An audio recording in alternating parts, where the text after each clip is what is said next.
Iz tega sem hotel priti še na eno temo in sicer, prej smo se pogovarjali, kako smo v bistvu začeli in preidali s prvim konsumanjem animejev, ne. Kako pa danes dostopate do animejev, like, kaj je vaš prvi kanal, kako prijete do Mushoku Tensei, kako prijete do Bochiroka in tako naprej. To je za ful modi razlika, kako mi pridemo, ker smo starejši, imamo službe, imamo denar, ko pa otroci, kako lahko se znajdejo v življenju. Ampak kako vi osebno, kako danes prijete do nove sezone animejev? Like, a moramo še vedno piratizirati ali že lahko se zdaj ful dobro delal. Netflix, Crunchyroll, vse je že streamano in lahko. Mislim, še vedno je problem to, da imaš na različnih platformah. To je ena glavnih zadev. Če hočeš danes gledati recimo top 10 animejev, govorim Bleach in tako naprej, Bleach je na Disney Plusu, ne vem, Bleach je na Disney Plusu, zadnja sezona. Summertime Rendering, to je ful dobro anime. Absolutely, ampak to je neka svoja platforma, potem imamo Crunchyroll. Crunchyroll dejansko je dober, odkar se je združil s Sonyjem in Funimation, kar pomeni, da imamo zdaj veliko naslovov na enem mestu. One Piece je dober primer, ki je bil prej samo na Funimationu in samo v Ameriki, ko se je združil s Crunchyrollom. Ne, Funimation se je združil s Crunchyrollom, mislim, da leto ali dve nazaj. Zdaj pač imamo vse naslove, ki so bili licencirani pod Funimationom, imamo zdaj na Crunchyrollu. In pred kratkim je Crunchyroll prevzel Sony Pictures in Sony je pač velika firma in imajo pač veliko boljši način distribucije in prihajanja do licenc. In je tudi japonska firma, kar pomeni, da Crunchyroll je bila prej ameriška firma, Sony je japonska firma, se pravi licence ne bojo tak problem. In Crunchyroll ima veliko naslovov, niso pa vsi. Če hočete danes gledati, naprimer, en zelo hypen anime je bil Eminence in the Shadow. Je hypen? It was kind of hype. Moram reči, da novela, zakon, kot zgodba, ampak napisana, pisava, kak je, ful slavo. Mislim, vsaka na pol. Point je, if I wanna watch it, če hočem to gledati danes, do tega ne morete dostopati ne na Crunchyrollu, ne na Disney Plusu, ne ever. Dejansko moram piratizirati ta anime. Zdaj ta velika debata, tok teh streaming strani, da se bo spet folk vrnil nazaj na piratske, ker pač moraš, imaš vse na enem mestu.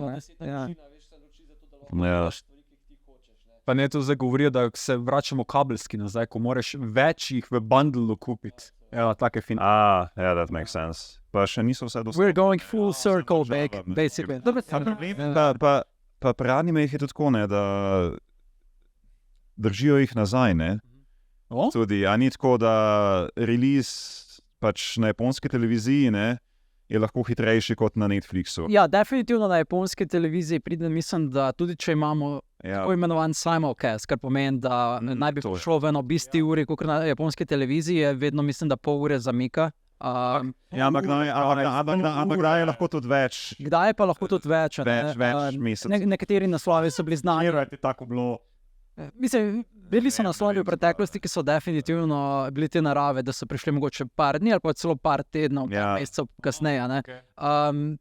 In tako želiš, verjetno pa cveče, to tako, mislim, hočeš biti prvi, ki prvi govoriš na spletu.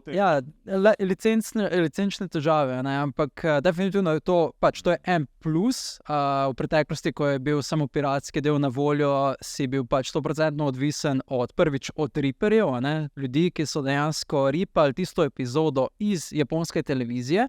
To so potem mogli distributirati do fansub ekipe. Fansub ekipa je ta rip vzela, ta rip je bil ponovadi bloaten, velik, 2 gigabajta, naprimer, in to je ta fansub skupina vzela in naredila nek normalen format iz tega, potem so pa še podnapise mogli narediti in ta proces celoten je lahko trajal od 6 do 8 ur, kar pomeni, da prvič, ko si lahko dostopil do animeja, razen Japoncev, je bilo 6 do 8 ur po predvajanju na japonski televiziji.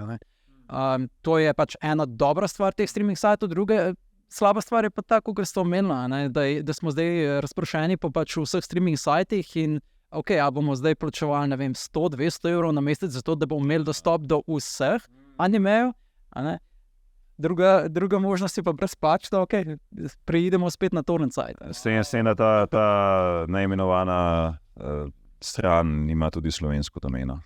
Tako je. Podpiramo slovensko ekonomijo. Slovensko ekonomijo. Medini, ko ne uporablja tega, to je zanimivo. Ja, vsi uporabljajo, pa kaj smo ne. Kaj pa ti uporabljaš?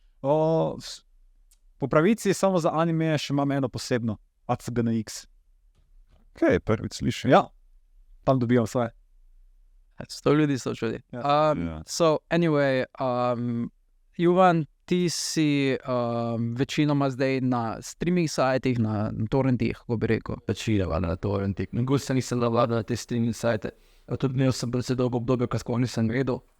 Tako da se tudi samo ko navadil, da bi na streaming sajte prišel tu. Če se ne motim, si pa v Sloveniji ti začel, kar se animejo tiče, si bil prvi tak, ki je zares naredil en skupek knjižnice vseh podnapisov. In je bil tudi streaming, ne? Prvi, če se ne motim. Potem, ko si imel podnapise na Sloanimeju, mislim, da si naredil tudi tak podoben Crunchyroll.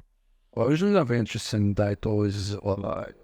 Koliko se spomnim, Sloanime je imel v enem obdobju multimedija. Ta multimedija je imela potem tudi streaming site, kjer si lahko potem dejansko gledal vse te podnapise. Spomnim se, da sva govorila o tem, ko si hotel dejansko te podnapise, ki sem jih jaz delal, pretopiti v neke prave formate, prikazati na folku na Sloanimeju. Mislim, da so se celo imenovali. Najprej je bil C-Subs na Blogspotu, potem pa si naredil še posebno stran. To je bilo zelo kratek čas. Ja, definitivno. Mislim, da je stran je živela 1 leto. In potem je preprosto umrlo, zato ker so dejansko Netflix in Crunchyroll prišli, mislim, da tako 1 leto potem. Ne, to je ena druga situacija. To je bilo v bistvu, ko sem te objavil ponapise, je Sony se mi reče, ne, Bandai, da sem jim v bistvu wow. Zato je bilo čistko off the record varianta, da sem poizvedoval, kaj objavljam Warner. Nisem jo to, da se... Torej, dejansko so ti dali kvazi sepino. Nisem baš to delal, sem predobil informacije, sem že vmar. Ampak mislim, dejstvo je to, vsi smo mogli začeti kot pirati, ker ni bilo, v Sloveniji pač včasih ni bilo možno dobiti animejo pač na legalen način. In te stvari res, v tujini, Amerika, ko je zgodovino animejo, ljudje so lahko samo preko kaset, preko takih. Tako da, ali si pa čakal 30 let, da je prišel anime na DVD, pa upal si, upal si, da je dosti popularen, da bo dejansko prišel na DVD, ker niso vsi, tudi to moramo vedeti, niso vsi animeji, ki so, naprimer, 10 let nazaj predvajali na televiziji, prišli potem na DVD. Preprosto, ker niso imeli dosti backinga fanov, tudi če so bili na zahodu popularni, so bili popularni samo pač piratom, kar pomeni, da tukaj ni prišlo nobenega income noter, so that was the reason, zakaj dejansko ni šlo pri nas pač, zakaj se niso razvili tako, Ker se je bilo samo ene par DVD-jev, pa še te nisem, da imam vse, jaz tam ne skodi na film.